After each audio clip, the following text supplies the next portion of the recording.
What if I told you the greatest economic war isn't fought with armies, but algorithms? The power of the tech in your pocket and the apps your kids use are shaping a battle for dominance between the world's two hyperwars. TikTok isn't just fun videos and trends. It's a data machine, tracking your children's every move, their expressions, even their emotions. Meanwhile, China's rise isn't just a headline. It's a calculated strategy.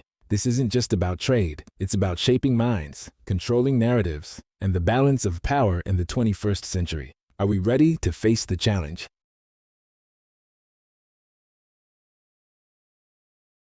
Do you worry about data collection and all that kind of stuff? I mean, who doesn't?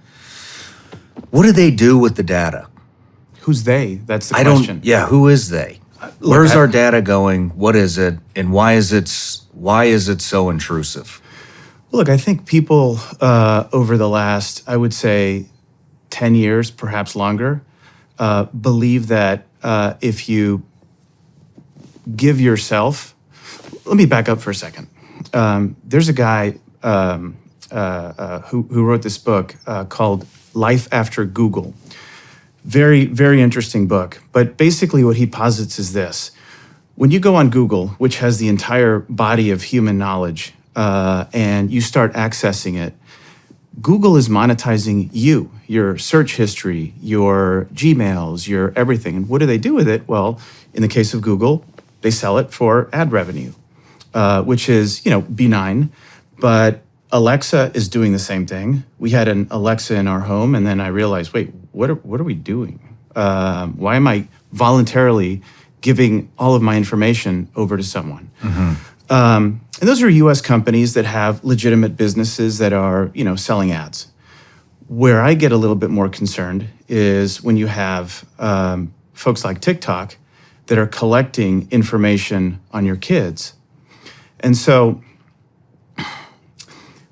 the TikTok algorithm, which they didn't want to sell, so if TikTok goes and gets sold to, Microsoft or Oracle or whatnot, the Chinese government has said the algorithm doesn't go with it. And so my concern, and history will perhaps prove me right, is that when you are looking at a TikTok video, it's monitoring your facial expressions, the camera's looking at you, it's looking at your pupil dilation, and it's sending you videos that elicit the same response. And so after a long enough period of time, they know who you are as an individual.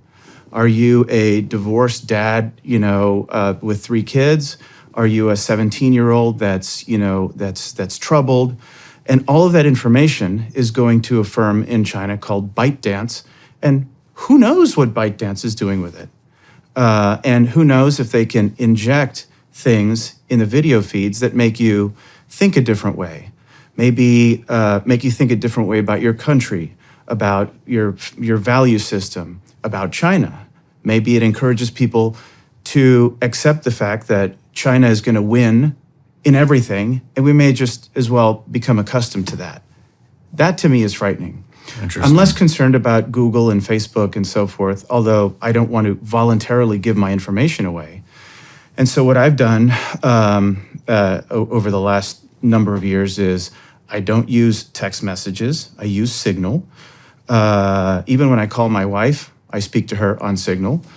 I use the Brave browser, which is phenomenal. Is that the best one? In my opinion, I think it is. So what they've done is they've stripped out all the ads, and then you get to opt in. In other words, if you want to see ads, you opt in, and when you do that, you can get BAT tokens.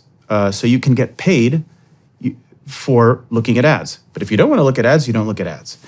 And it's the closest thing we have to a private browser that's out there. Interesting. I don't use Google. I use DuckDuckGo, although that has its own share of problems. But it's not perfect, but it's one of the better ones out there. So that's what I do because I care about my privacy.